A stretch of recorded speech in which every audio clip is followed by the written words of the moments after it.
Like Marjorie Chan, maybe I start by asking how many people are familiar with this book, First Year Cantonese? Ah, not many. Okay, so hopefully this is an audience which will find the topic interesting. Um, if you haven't come across it before, then you you can sort of experience it for the first time today. And from the title, it seems to be a very elementary piece of work, right? It seems to be okay. First year Cantonese for Guilos.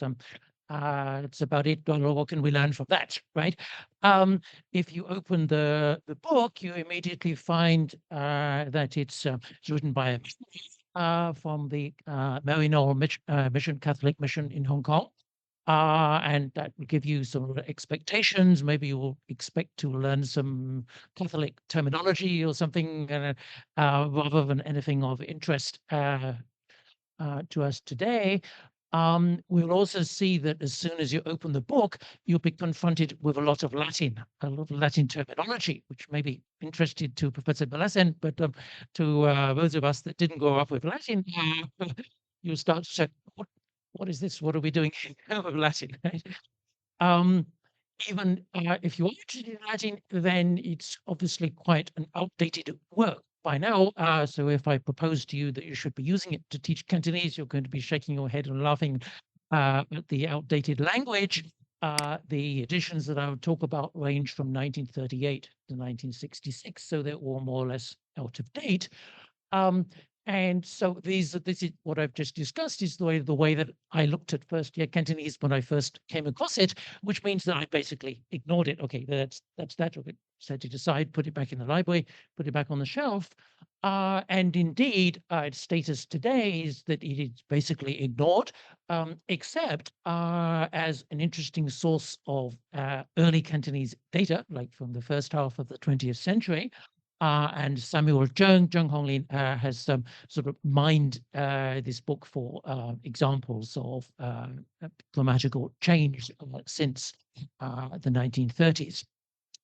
What I want to propose today is that this is, in fact, an early pedagogical grammar of Cantonese, and as such, repays looking at carefully, especially if you are teaching or studying Cantonese. Okay.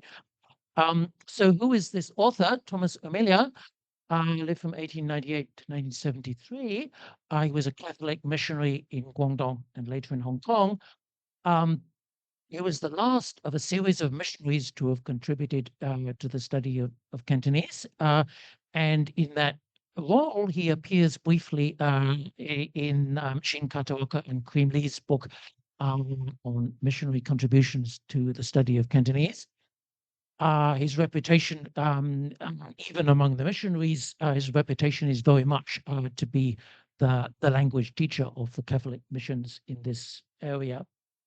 And he's best known as the author of First Year Cantonese and of one or two other teaching materials, such as teaching Chinese script to foreigners. Might be interest to Professor Belassen, that one. Dig that out for another talk, another time. Today, I will only talk about the first year Cantonese. Here's a sort of short biography of Thomas Amelia. You may recognize the kind of surname beginning with O is what it's an Irish name, so from Ireland. And he's not exactly an Irishman, but he was born into an Irish family with that name in Bradford in Yorkshire, England, and soon moved with his family to Philadelphia in the US. Trained as a missionary, Catholic, so most of the Irish traditionally Catholic, Catholic background, was trained as a missionary, inspired to join the mission to South China, and found himself in 1923 stationed at Yanjiang, and then Sanchen Island in the Jiangmen district, on an island which was a Portuguese settlement and then a Catholic mission station. He came to Hong Kong in 1934, joining the new Maryknoll House, Maryknoll Father's house, which was a sort of center for training and recuperation of missionaries, and ran language classes, for which he developed his materials and the book First Year Cantonese. Um, he managed to get out of Stanley during the war, not quite sure how, but he did. And returned to Stanley in 1959, found that he needed to update his book, and this is his revised edition, First Year Cantonese.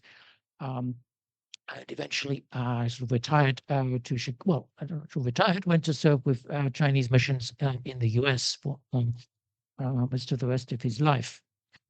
So here he is on the right. Another picture from his early years in 1924 at Haiyan in Guangdong.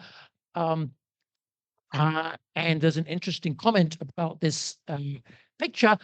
His colleague, Father O'Donnell, our Irish Catholic missionary, comments, "I can't understand his language, but there's no mistaking his smile."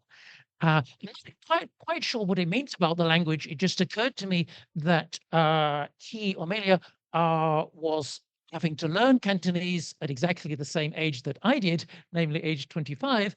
There's some interesting implications in terms of adult second language acquisition. A bit too late in my case, but what about his case? So what does this mean? Does it mean that he was still struggling? This is 1 year after he arrived. Was he struggling with Cantonese so much that people couldn't understand his Cantonese, or does it mean that he was so fluent already in his Cantonese that ordinary Guelos couldn't follow him? I like to think it's the latter, but I haven't been able to determine what exactly he meant. But there's another interesting comment. There's no mistaking his smile even in an old black and white picture like this. You can see his smile, so it seems that he had some of the likable characteristics that Irish people are famous for. Um, his book, First Year Cantonese, had quite an impact, as you can see from this report in 1940, that the Hong Kong government quickly adopted the first edition of this book as the official textbook for all government officers in Hong Kong whose knowledge required knowledge of Cantonese, such as civil servants, policemen, and so on. And then the Chronicles mentions his high praise, particularly given the very many books on the market whose authors claim new and miraculous gimmicks to help beginners learn the very difficult Cantonese language. It's 1940. It seems to be that there's some relevance even today, right? The musical approach to Cantonese, or the how to succeed where thousands have failed kind of books and booklets that come out.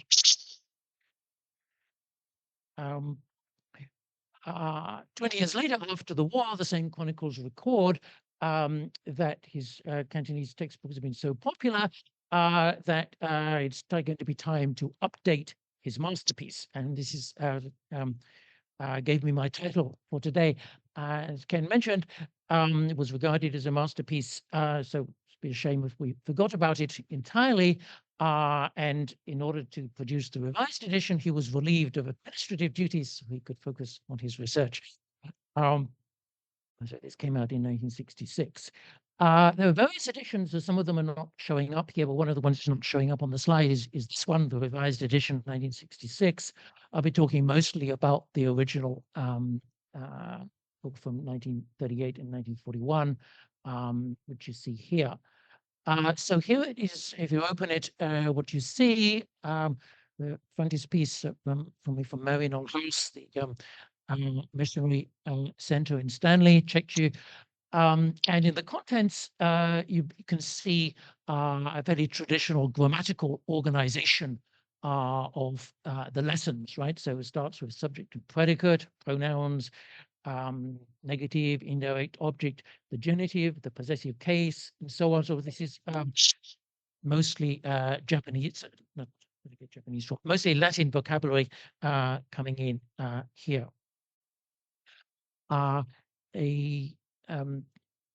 In between, he produced a an expanded edition in which he added a bunch of teaching materials. So if you're teaching, you may want to borrow this one from the library, the third edition from 1953, which begins with the grammar course that we just looked at.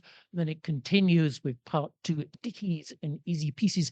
Ditties is something like a trivial song, a short song or a rhyme or a not very serious poem, which he was using as language practice. Then there are some longer conversations or dialogues, such as the Sampanrai, boys will be boys, and the education of girls. And part 4 consists of what he calls random notes, random idioms and notes, which is basically a glossary of Cantonese terms with some interesting notes. I think that it would, I've never seen anybody discuss this glossary at all. Maybe it would repay, could be another paper or little study or a thesis on its own right. In its own right, but I won't look at it today. Just an example of his piece from The Education of Girls. So in Hong Kong, Maryknoll is most famous for starting girls' schools, right? So my wife was from one of the Maryknoll convent schools. So education of girls was a priority for the Maryknoll mission. And this is one of his, seems to be one of his graduation speeches that he gave. He said,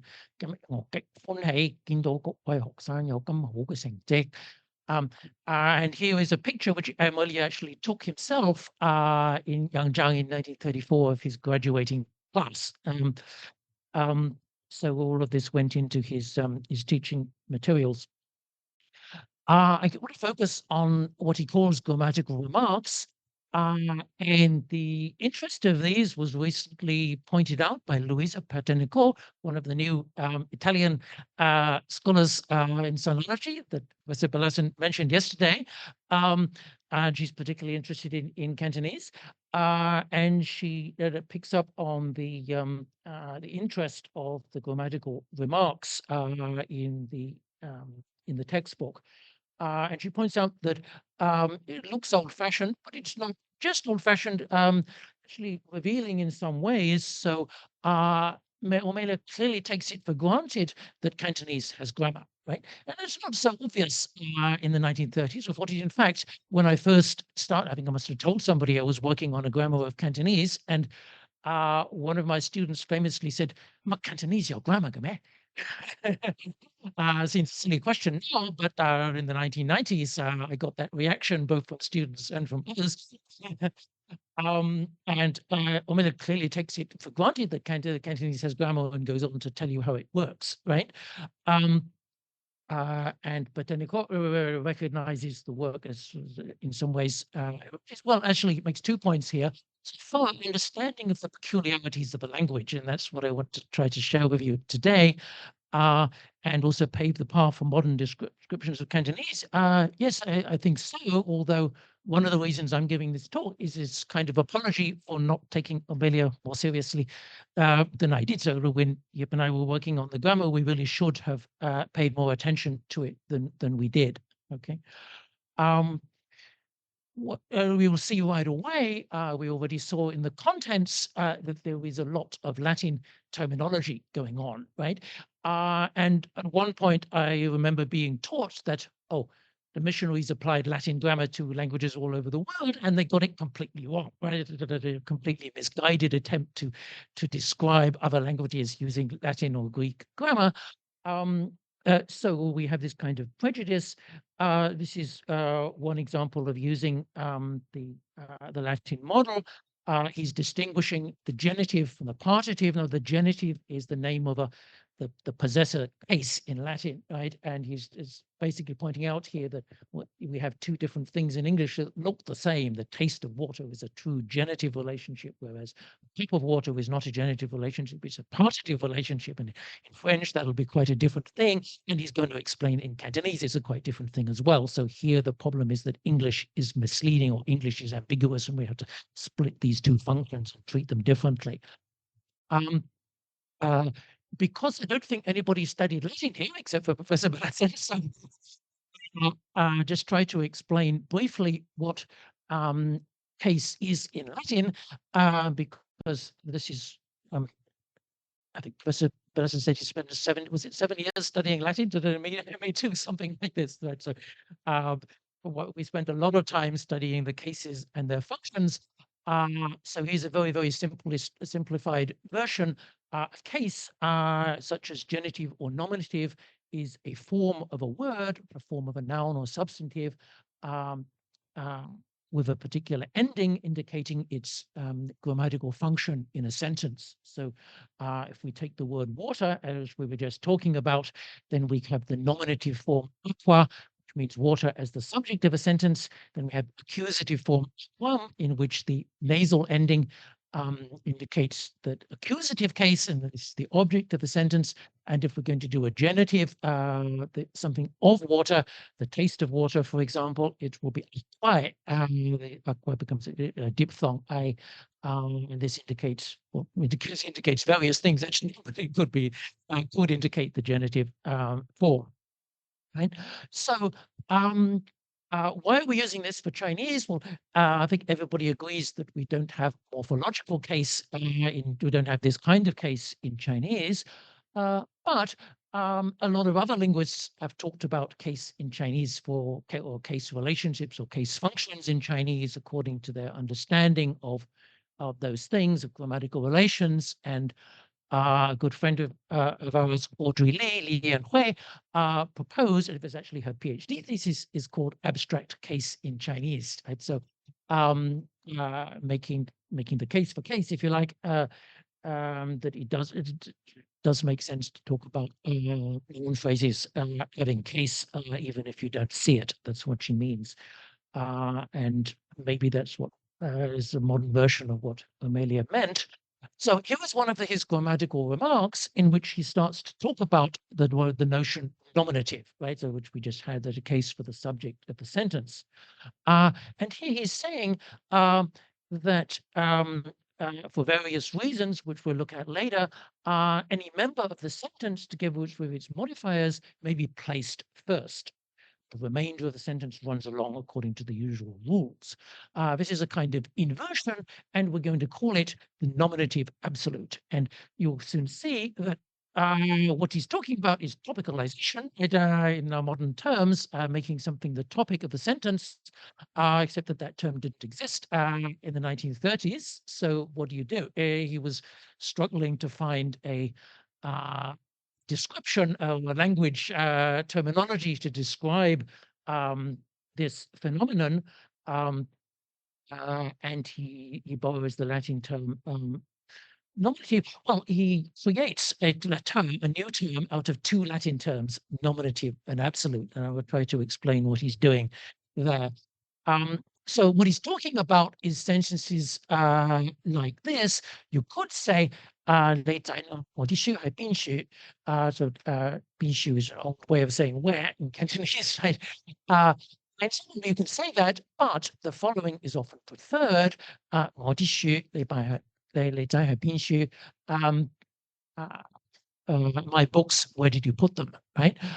So he's pointing out something which Leon Thompson later described as the topic prominent feature, the sense that the second one is just as normal as the first one, or even more natural in some ways, which we'll come to.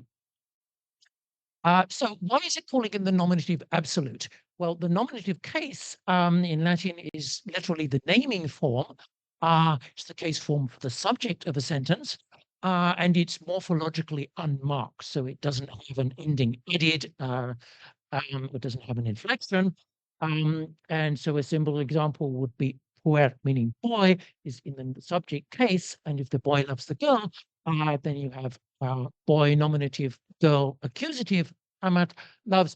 It's an SOV language. Well, it's a long story, but there's treaties in SOV language. So the boy is in the nominative case, but it doesn't have an ending, whereas the girl is in the accusative case and does have an ending, the M. I believe the Professor Blasson is nodding, so I haven't got my Latin wrong.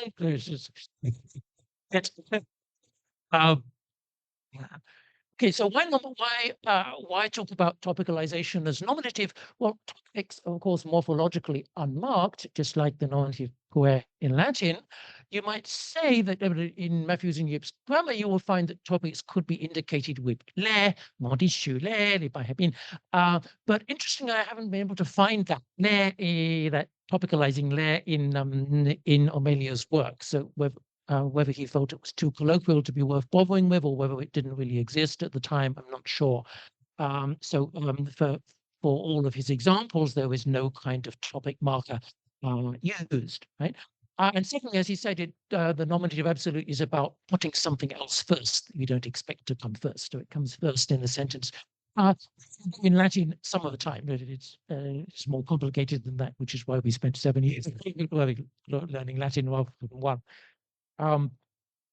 So he's created a term, the nominative absolute, using what we just saw, the nominative, but also the absolute. So what is this? Well, he's thinking of the ablative absolute construction in Latin. Now, when we were, Professor Blesson and I were in school, grammar consisted of accidents, the forms of words, and the constructions. So that the grammar syntax was about constructions, right? So the ways of putting words together. And this is one of the classical constructions, the ablative absolute. And in form, what you see is a past is a noun and a noun phrase and a past participle in the ablative case. Now, the ablative case is a bit tricky because literally ablative means away from, and it can mean that, but because of a historical accident, it can also mean with or by or various or than or various other grammatical relations. So the ablative is a bit of a mixed bag in its functions. But for this purpose, it means with, right? So the ablative absolute construction means with something having happened or after something has happened, right? And classical example of Roman violence, the city having been burnt in the ablative case. So with the city burnt, the Romans withdrew and went and attacked another town or whatever they did. So why is this absolute? Well, the phrase with the city burnt is absolutely literally cut off, like separated from the rest of the sentence, and it's separated here by a comma. Presumably would have been separated prosodically in speech, but we don't have the recordings. So one of my Latin teachers says the recordings have not survived. The tape recordings have not survived. And you can begin to see why he would say this about topicalization in Cantonese, right? Because topics are separated from the rest of the sentence, sometimes orthographically, as his comma here, and typically prosodically. You could do a whole study of that phenomenon, but often there will be some kind of intonation or prosodic break between the topic and the comment, right? So in that respect, it's like the ablative absolute. So we end up with a sense like is an old-fashioned feature. So what use is this? Well, if you've been trained in Latin, this actually makes immediate sense, right? If you haven't been trained in Latin, then it's a bit puzzling. But if you think back, rewind to the 1930s, anybody who the Hong Kong government was employing that had to learn Cantonese would in fact have learned Latin. It would have been a prerequisite. So that in my day, you had to have studied Latin a lot in order to just to go to Oxford or Cambridge, which was sort of a prerequisite for these civil service jobs, right? And in fact, it's a long story, but in effect, having been to Oxford or Cambridge was a prerequisite for getting my job, and having studied Latin was a prerequisite for getting into Cambridge. Okay, long story, but that's the fact. So it's actually safe to assume that any missionary coming to Hong Kong and any civil servant working in, well, any European civil servant working in Hong Kong would in fact have had a lot of training in Latin. Interestingly, in the revised version, that was no longer true. So in the 1950s or 60s, policemen coming to Hong Kong may well have, or civil servants might have got into the civil service without any knowledge of Latin. And he tries very hard to sort of scrub the Latin terminology from the revised edition in the 60s. Now, the interesting part, if you like, was just now for emphasis and units. What is the situations in which we use the nominative absolute? And he's quite explicit about this. He's got two. First of all, it mostly applies to objects as a way of topicalizing the object, something that Matthews and Yip also claim. And there were two circumstances in which this will happen. One is when the object is modified by a relative clause, and another is B, when in addition to the object, the sentence has another adverbial phrase following the verb, as in, so the original sentence would be, if that was grammatical. But it's as if you avoid that by doing this. So the first case about the relative clause is this one, and there's an even more explicit description, which I find interesting. It says, if the sentence becomes clumsy or involved, for example, the relative clause modifies the object of the main verb, Chinese prefers to use the nominative absolute for topicalization. For example, if you want to say he would very much like to buy the house you are building, theoretically, this would be he would very much like to buy, you are building that house. But in fact, such a clause is more commonly transposed. So instead, you get the house you are building, he would very much like to buy. It's a nice example. Among other things, it's very Hong Kong because you haven't finished the house and somebody already wants to buy it. It's a case of 買樓花, 個字已經興樓花. But also it's a fairly clear explanation for why, well, it doesn't quite say why, for situation in which you would use this topicalization of the object. He actually said it was preferred in this was more commonly transposed, and I sort of share his intuition. So I've switched to Ping for modern examples, and this is what my wife used to say to me a lot. I'm surprised she didn't say it yesterday. In fact, what she said yesterday, she seemed to assume that it needed no preparation. I'm not quite sure where she thought that. But many times she has said to me, and as far as I can remember, she has never said to me, right? So this is the SVO sentence, and this is the OSV topicalized sentence. She always uses the first one. Right. Is it preferred? Well, I tried asking students, do you prefer? And they all said, oh, they're both equally fine. They're the same, right? Generations of students have told me it's the same, right? So we have a bit of a puzzle. Then I tried another tack. I said, okay, let's look in corpora, let's look in text to see if this is preferred, is this more common? So literally, he said more commonly. I'd say, is the first one, more topicalized version, more common than the second? And I failed to show this, but for methodological reasons, I created a corpus of Cantonese, but it wasn't big enough, right? So if you look for relative clauses in corpora, maybe you've done this, you have two problems. One, that they are not common enough. They don't occur very often. In fact, so when I did it with my corpus, I found one beautiful example of something like my wife already said, one beautiful example of what I was looking for, but obviously that wasn't enough to get a sample to test whether there was a preference for one or the other. The other problem I had is that I sent a research assistant away to find me the relative clauses in the text. And she came back with a very long piece of paper saying, is this a relative clause? Is this a relative clause? Is this a relative clause? And I started to get headaches about, well, what wasn't a relative clause? So that actually eventually led to another paper that Virginia wrote about non-modifying clauses in Cantonese that don't exactly fit the definition of relative clauses, but they're kind of like relative clauses, kind of not. So it's hard to decide what is and what isn't. And they aren't common enough to test this existing corpora. So that may change. If anybody thinks they've got enough corpora to test this, I'd be fascinated to hear the result. So then I changed tack again and asked a student to do an experiment because we had cognitive science students that like to do experiments for a while, right? So Young Yu Ying was one of these cognitive science students that like to do experiments. So we said, well, let's do an experiment. We're going to compare the SVO sentence with an OSV topicalized sentence and see if one is easier or faster to process than the other. So with a simple sentence like this, with a short object, the medicine, it was equally easy or equally fast to read the sentences or the sentence with the topicalized version for the same. Here's the interesting part. If we follow Amelia's principle and we put a relative clause before the object to modify it, and you get something like basic side again,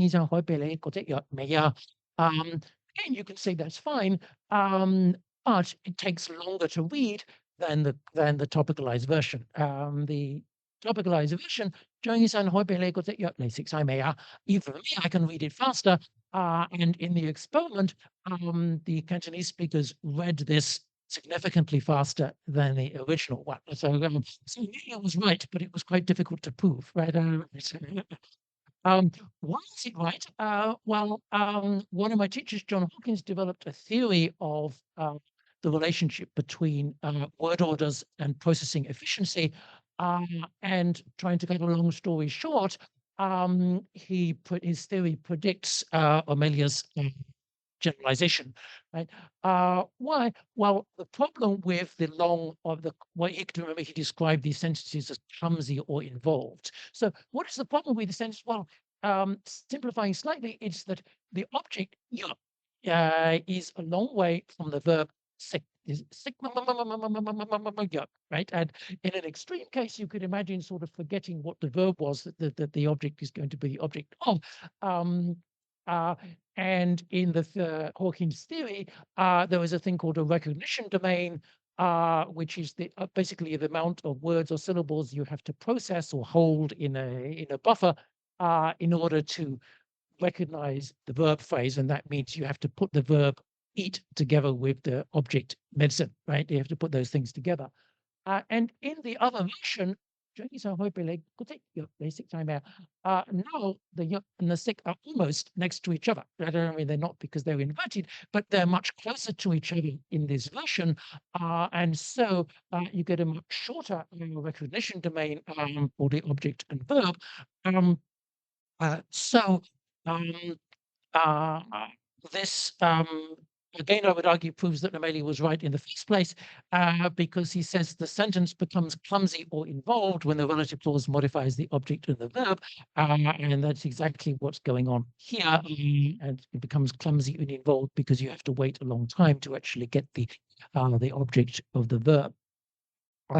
So his Latin concept actually led him to sort of quite about deep, but somewhat penetrating insights into the language. That's what I'm trying to tell you.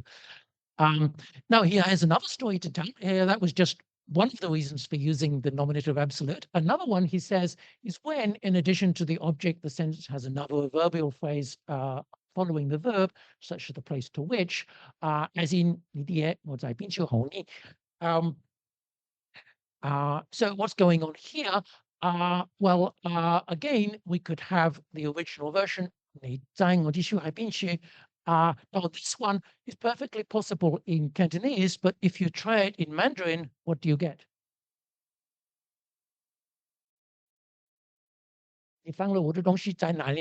Right, which as probably as language teachers, you tell people to avoid. Right. You tell people that, well, in that case, you need to use a parts or some other strategy to avoid that, right? And so this seems to be what he's recognizing. So even though this is possible in Cantonese, so there was an interesting difference here between Cantonese and Mandarin. Even though it's quite grammatical in Cantonese, this one he's saying is preferred, and this relates to what became known as the post-verbal constraint. The idea that a verb can only be followed by one complement, technically an XP complement of the. And this, I think, was named by Timothy Light, another almost a missionary, scholar of religion and a scholar of Cantonese, Timothy Like, interesting character. And it was picked up by Audrey Lee and Win Sibasma and Jim Huang and many other linguists. It's an interesting puzzle. There's anybody work on the post-verbal constraint? The syntacticians are not here today. Never mind. Have you come across this idea, the post-verbal constraint? Well, I'm sure you have in your teaching. It's maybe you don't call it that, or you call it something else. And of course, it's not exactly true, because this is already a counterexample, so it's not exactly true. But it's something like an optimality constraint, if you know that approach. That it's like a principle idea. So it's as if in Chinese thinking, ideally a verb can only have one complement following it, right? And then there were lots of exceptions and footnotes to be written, but there was some kind of pressure to avoid the two complements to the same verb. And again, this is one of the functions of topicalization, or the nominative absolute, which Amelia spotted correctly. Another thing he spotted in this context was if the combination of object and place to which goes in the same sentence, it's instinctive. That's interesting. His intuition that naturally we do this. To transpose the object is another term that he uses for topicalizing the object, fronting the object, Dison, and to employ double verbs. So instead of timing, you end up with two verbs together. So these are what he calls double verbs. He talks about this again here. It's natural in Chinese to use two verbs. The main verb governs the object, while the auxiliary helps out with the idea of direction, but he's sort of clear that they're both verbs. And these are what we now think of as serial verbs, right? So he tackles this problem. And before, serial verbs, I think, were discovered by linguists in Africa, and maybe around the 1950s, so much too late for Amelia. So he had to find a way of talking about this phenomenon. And he said, well, it's similar to Lingbo Xu Lai, is similar to saying, pick up a book and come here.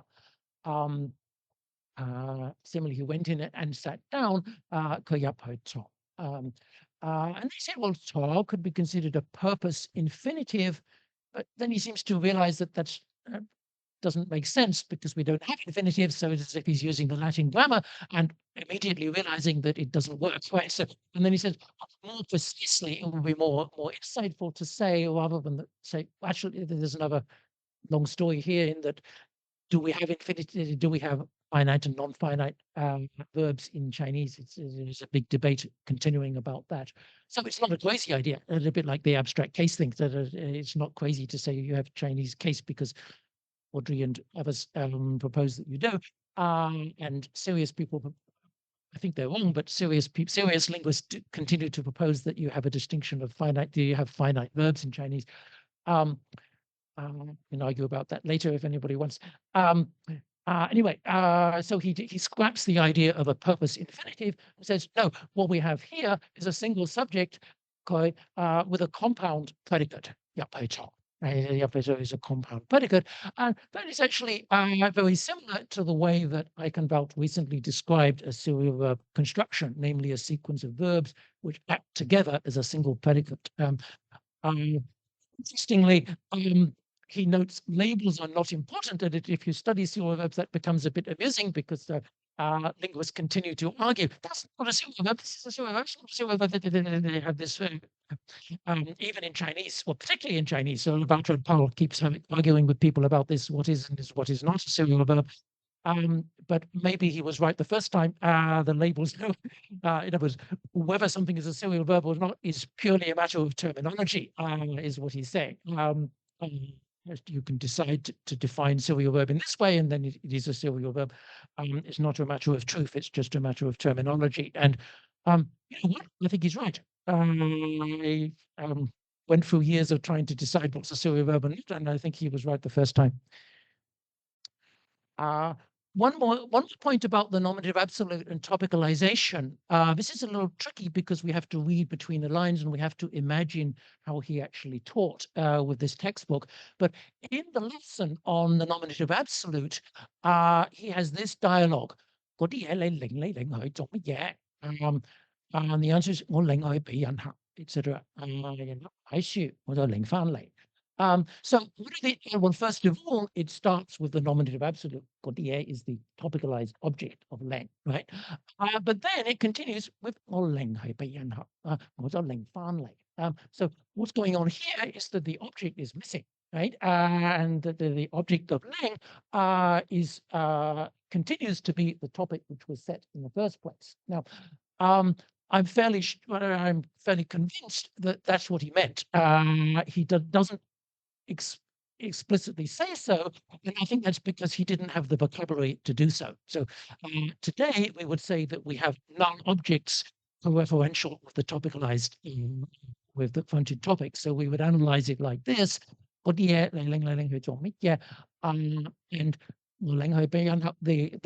gap after Leng is the null object, and then we have lots of syntactic theories about what that is, what that might be. This is Audrey Lee again.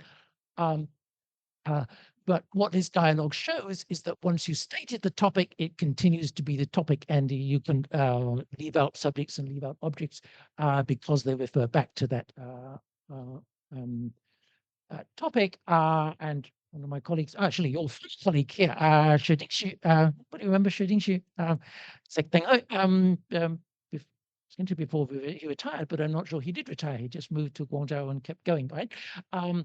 And he wrote very interesting analyses of these things and introduced a notion of topic chain, that is a series of missing or null subjects and objects, all referring back to the original sentence topic. So I think I would have loved to attend Amelia's lesson on this to see what he said about it. But it seems to me that he recognized this point, although he doesn't try to describe it, because I don't think he quite had the grammatical vocabulary to do so. So it seems to me this is a very insightful delving into topicalization. What he called the nominative absolute topicalization was a feature of Cantonese. A distinctive feature is often preferred. It relates to the idea of a topic prominent language. The topicalized version of a sentence may be preferable in some way to the canonical or the SVO version of it. And he spelled out exactly in which cases with heavy objects. And now we can say, well, why is it clumsy? Well, because it involves an extended processing domain, which you can shorten by topicalizing the object. And with the adverbial phrase after the verb,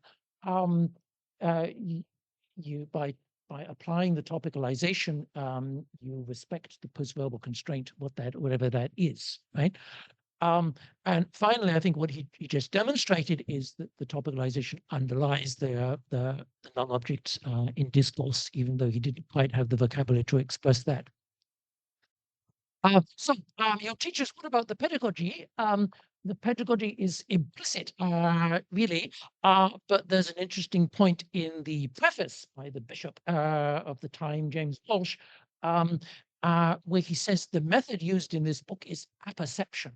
I had to look up what apperception was, because it's a sort of defunct term in psychology rather, but in psychology of learning, apperception, well, is still in the APA Dictionary of Psychology, meaning the mental process by which a perception or an idea is assimilated into an individual's existing knowledge. So what he was doing with Latin grammar was a good example of this, right? So we're facing all of these strange properties of topicalization or inversion in Chinese, to the learner, a new type of sentence structure is first brought to the attention of the learner, and secondly assimilated to a familiar one, which we spent years studying in high school, namely a Latin construction with some of the same properties. In the revised edition 1966, there were a number of changes. I mentioned that he scrapped the Latin. He spent about 10 years in the US after the war, And you can see that he was influenced by structural linguistics, which was booming in the US at the time, in behaviorist psychology. How do we know that? Well, because he put in structure drills. So as language teachers, you may have heard, have you heard about the grammar translation method and then the drill and kill method, the drilling method? So he added drills in the revised edition because that was the done thing in language teaching in the 50s and 60s. Sadly, the grammatical marks disappear, right, as if they've gone out of fashion. Actually, they're still reformulated in some way, but they're called analysis instead of grammatical remarks. He tries to get rid of the Latin terms, and he adds structural drills. So here's one of the structural drills. You get drilling the possessive construction with ge. So uh, and this is a nice example in a minute. Is that first year Cantonese? It seems to me a bit advanced for first year Cantonese to me, but anyway, this is drilling the properties of ge. In one of the analysis, so here he tells you how to create a relative clause. I don't know if anybody does this or if you find this insightful, but uh, I can imagine that for a certain type of learner, this might be helpful. It's like a 1, 2, 3 instruction for how to create a relative clause in Chinese, right? Put the relative clause in front of the pronoun, so you get who living classes people. Drop the relative pronoun because it doesn't exist, so then you get living classes people, and then to compensate for dropping the relative pronoun, you insert a demonstrative like this or that, and then you get living glass houses those people, and then you plug in the Cantonese words, and voila. um, so this is a piece of his pedagogy. You can formulate your sentence in that way if it works for you. The language I mentioned has been mined for its early Cantonese syntax. So in the original books, you have a kind of alternation, a variation between Nayautin Moni and Nayamotini, with the second version basically being the modern structure. So these things were used alongside each other. So this is, if you like, a transitional phase, because I think if you go back to, was it Bridgman, 1841, then you will basically find the first one and not the second one. So there's a change going on here, which Zheng Honglin describes. It was not a new article, but there was a new book here by Zheng Honglin, if you haven't noticed, quite a nice book which he collects various studies of Cantonese. And there's a Chinese version. You can read it in Chinese. You can buy it at the Chinese bookstore. What did I mention? Oh, I mentioned that because there are hardly any bookstores left in Hong Kong, so you have to go to Chinese U to buy them.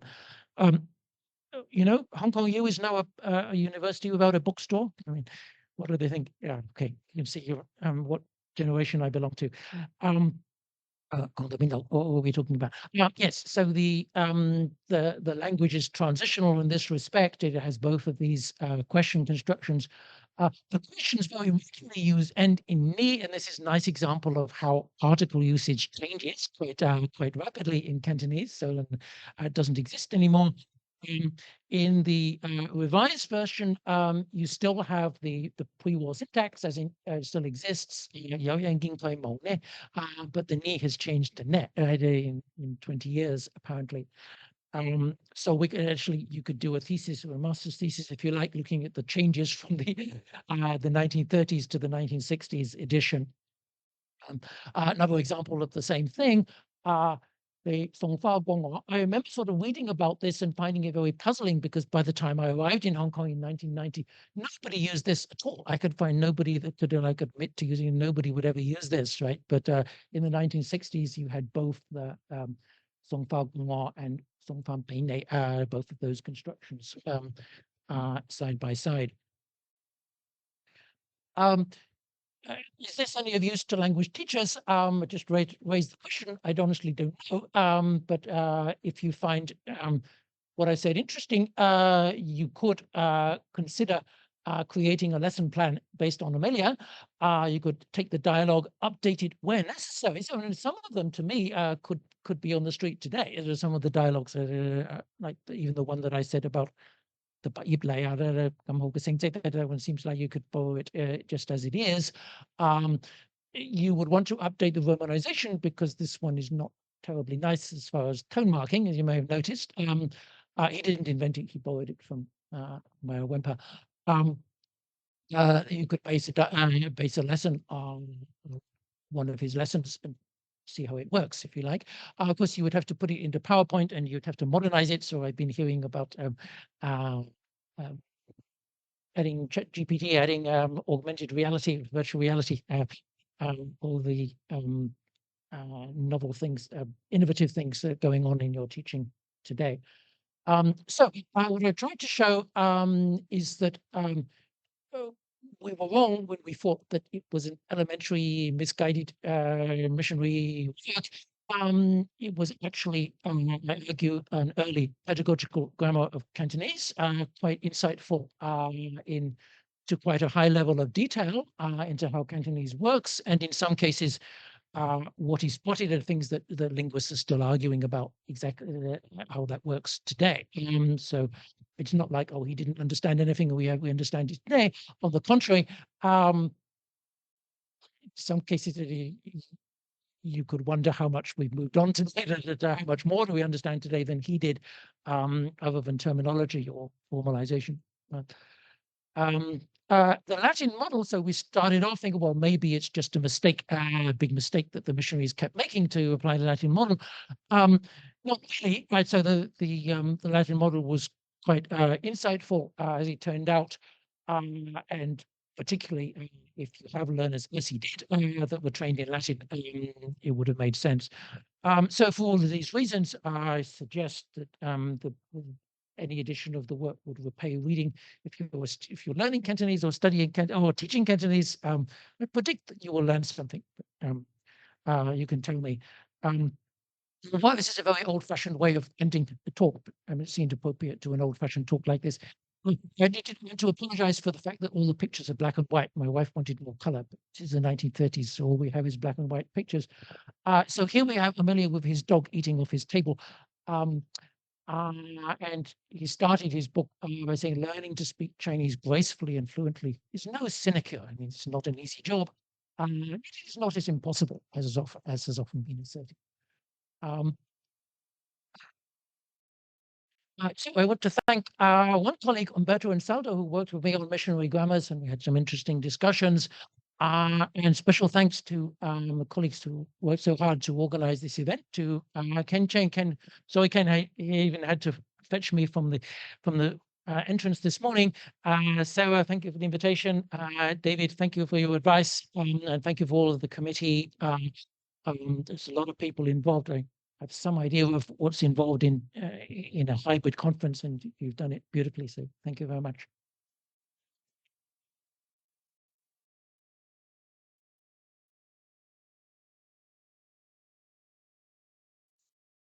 Yeah, that's great. Right? It's we that we should thank you for this wonderful, interesting talk. We traveled through history, and there was a missing masterpiece. Right? I may consider using this, adopt this to our Cantonese classes to see how it works. And maybe we may take a few minutes if there are some questions online, offline, or Professor Matthews. Any questions?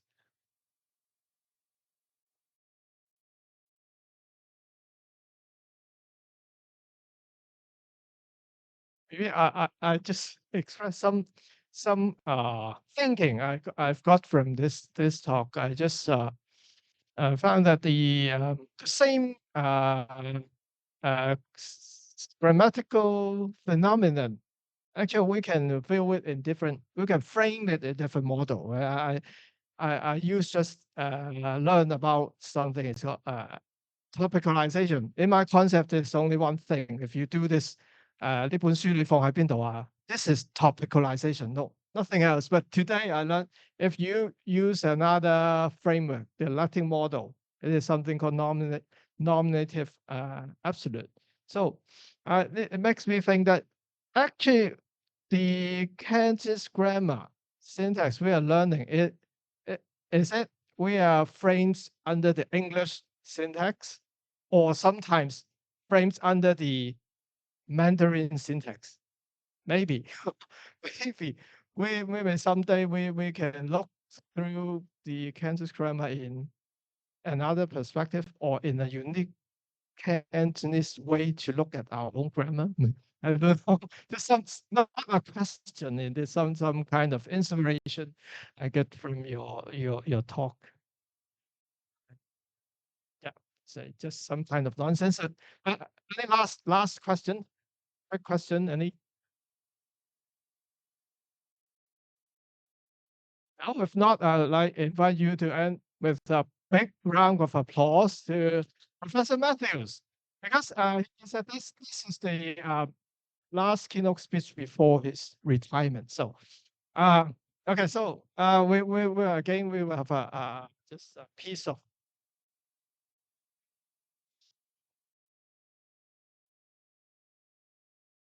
现在由我们的总监为马世凡教授送证感谢状。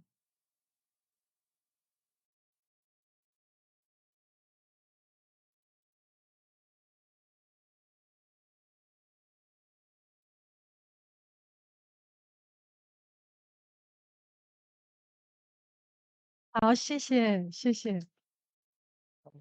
哎呀，sorry，你自己说，我们又学讲嘢。啊，我们马上要进到那个闭幕的环节，因为呢，我已经讲话的机会很多了，所以呢，我这个闭幕式呢，我就少讲一点，我就邀请我们有很多幕后的功臣嘛，我要邀请其中一个也很重要的幕后的功臣之一，这是黄敬新老师请你给我们讲几句话。